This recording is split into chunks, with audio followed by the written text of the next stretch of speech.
When was the last meal you had? Yesterday. Is nie 'n lekkere voelie met die lockdown nie. Because jy is nie altyd kos hier so nie. So Peter, you are an internationally renowned award-winning chef. How does it feel going from cooking in fine dining restaurants to helping with a feeding scheme? One of the biggest shifts was cooking in fine dining restaurants to home delivering the food, but the charity thing feels natural. When we started supplying the school in Kailicha, the 4 schools we were supplying, and I went there for the first time and saw like 250 kids lined up down the road, keeping their distance and waiting for food. It just really sank in that, we cannot just sit idle and do nothing. At Woodstock Breweries, they are producing 6,000 liters of soup a day in order to feed 15,000 people. These feeding schemes are necessary in order to help those in need and address the food insecurity as a result of lockdown. So, why are you using this facility at Woodstock Breweries to make soup? Well, we obviously aren't able to make beer, and we've got these massive pots and kettles, and it just made sense when Andre approached me to find out whether I'd be interested in getting involved in the project. It's a no-brainer. To be able to produce and feed that amount of people is, it's going to change some lives. It starts to give you a much better understanding of a social need that's out there, that's been there for ages. So on the one hand, it's a little bit disconcerting to go, I'm only doing this now because of the pandemic, and we should have been doing this for the last years.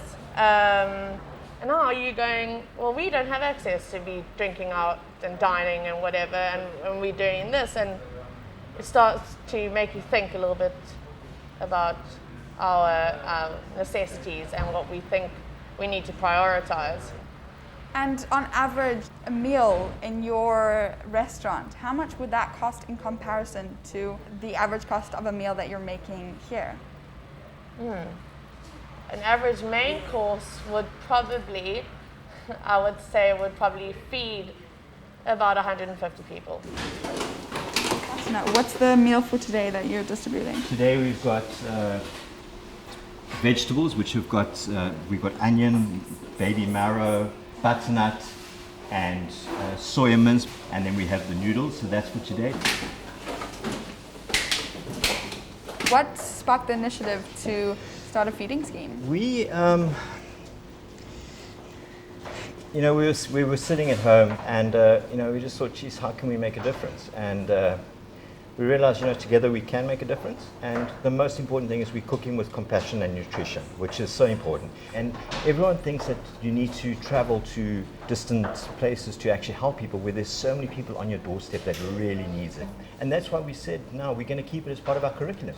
You'll see when you get out there. It's no matter how hard you are, no matter how stingy you are, how selfish, when you see that, your heart just breaks. And if that doesn't break your heart, then nothing will. So we're driving now with Sense of Taste, where they're going to do a food distribution to hundreds of people who are really struggling from the economic impacts of the lockdown. And this is probably their only meal of the day. I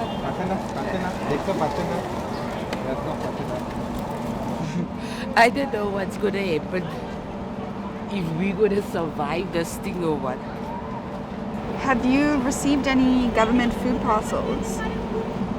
Hulle het nog hier gekom om hulle het al vir almal gegee, maar hulle het nog hier gekom om kos en parcels af te gee. Ons wag ook maar nog altyd vir die parcels. The need isn't going to stop when lockdown ends. It's going to carry on for years to come. Whatever it is, we'll make sure it goes to the right people, because there's, like I said, there's so many other people with greater need, way greater need, than our businesses not making money right now.